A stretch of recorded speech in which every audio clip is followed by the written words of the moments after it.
जवाहरलाल नेहरू विश्वविद्यालय एक बार फिर विवाद में आ गया है जब परिसर में कुछ छात्रों द्वारा प्रधानमंत्री नरेंद्र मोदी और गृह मंत्री अमित शाह को लेकर आपत्तिजनक और आक्रामक नारे लगाए गए। यह घटना 2020 में जेएनयू परिसर में हुई हिंसा की बरसी पर आयोजित एक कार्यक्रम के दौरान इसी दौरान सुप्रीम कोर्ट द्वारा दिल्ली दंगों से जुड़े मामले में अभियुक्त उमर खालिद को जमानत न दिए जाने की खबर सामने आई, जिसके बाद कैंपस में माहौल तनावपूर्ण हो गया और नारेबाजी के वीडियो सोशल मीडिया पर वायरल हो गए।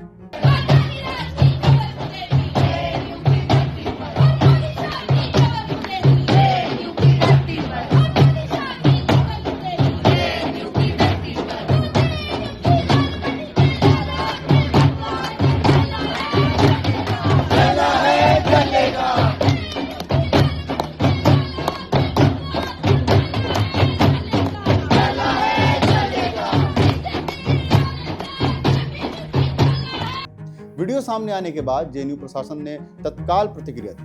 विश्वविद्यालय ने एक आधिकारिक बयान जारी कर इन नारों की कड़ी निंदा की और कहा कि इस तरह की भाषा विश्वविद्यालय की शैक्षणिक गरिमा और आचार संहिता के विरुद्ध है। प्रशासन ने स्पष्ट किया कि जेएनयू में विचारों की बहस और शांतिपूर्ण विरोध का अधिकार है, लेकिन धमकी, हिंसा या उकसाने वाली भाषा किसी भी रूप में स्वीकार्य नहीं। इसके साथ ही संबंधित छात्रों की पहचान की प्रक्रिया भी शुरू की गई और डिसिप्लिनरी एक्शन लिए जाने के संकेत दिए गए और साथ ही दिल्ली पुलिस को भी शिकायत भेज दी गई। राजनीतिक स्तर पर भी इस घटना को लेकर तीखी प्रतिक्रियाएं सामने आई। भारतीय जनता पार्टी के नेताओं ने इन नारों को लोकतांत्रिक व्यवस्था पर सीधा हमला बताया। पार्टी नेताओं का कहना है कि डेमोक्रेटिक रूप से निर्वाचित नेतृत्व के खिलाफ इस तरह की भाषा केवल असहमति नहीं बल्कि डर और अराजकता फैलाने का प्रयास है। भाजपा ने जेएनयू प्रशासन से सख्त कार्रवाई की मांग की और कहा कि विश्वविद्यालय को इस तरह की गतिविधियों के प्रति जीरो टॉलरेंस दिखानी चाहिए।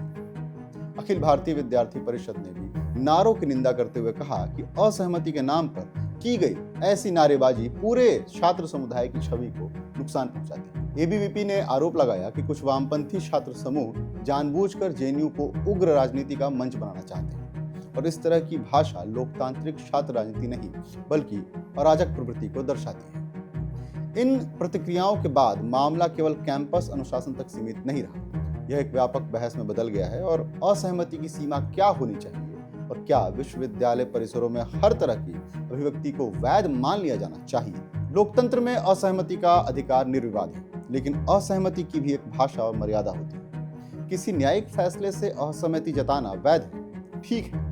अदालतों और कानूनों पर सवाल उठाना भी लोकतांत्रिक अधिकार के ही अंतर्गत है, लेकिन जब विरोध की भाषा धमकी जैसी होने लगे तो यह लोकतंत्र को मजबूत नहीं करती बल्कि इसे असहज बनाती है। उमर खालिद का मामला संवेदनशील और जटिल है। वे 2020 के दिल्ली दंगों से जुड़े गंभीर आरोपों में अभियुक्त हैं और लंबे समय से जेल में। उनकी जमानत को लेकर कानूनी और मानवाधिकार से जुड़े सवाल उठाए जा सकते हैं, लेकिन इस मुद्दे को जिस तरह से नारों से जोड़ा गया उसने मूल बहस को ही कमजोर कर दिया। न्यायिक प्रक्रिया पर सवाल उठाने के बजाय पूरा ध्यान नारों की भाषा और कैंपस अनुशासन पर केंद्रित हो गया। ये पहली बार नहीं है जब जेएनयू इस तरह के विवाद में घिरा हो, लेकिन हर बार ऐसी घटनाएं विश्वविद्यालय की उस बौद्धिक परंपरा को चोट पहुंचाती है जिसके लिए वो जाना जाता रहा है। जेएनयू की पहचान तर्क, बहस और वैचारिक संघर्ष से बनी है, धमकी और उकसावे से नहीं। जब विरोध विवेक खो देता है तो अपने ही उद्देश्य के विरुद्ध काम करने लगता है। प्रशासन की कार्रवाई इस लिहाज से महत्वपूर्ण है कि उसने एक स्पष्ट संदेश दिया कि असहमति और अराजकता के बीच फर्क किया जाएगा। सार्वजनिक विश्वविद्यालय होने के नाते जेएनयू न केवल छात्रों के अधिकारों का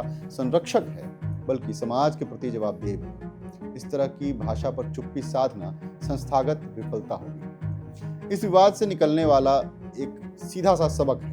आज के भारत में जहां एक वर्ग पहले से ही ऐसा कहता आ रहा हो कि असहमति जताना अब खतरे से खाली नहीं रहा, ऐसे समय में विरोध को और अधिक जिम्मेदार, नैतिक और तर्कपूर्ण होना चाहिए। अगर असहमति खुद ही डर और उकसावे की भाषा अपनाएगी तो वह उस लोकतांत्रिक स्पेस का गला ही घोटेगी, इसकी रक्षा का दावा वो करती रहेगी। जेएनयू का यह विवाद केवल एक दिन की खबर नहीं है, यह चेतावनी है कि विरोध तब ही प्रभावी होता है जब वह नैतिक ऊंचाई बनाए रखे।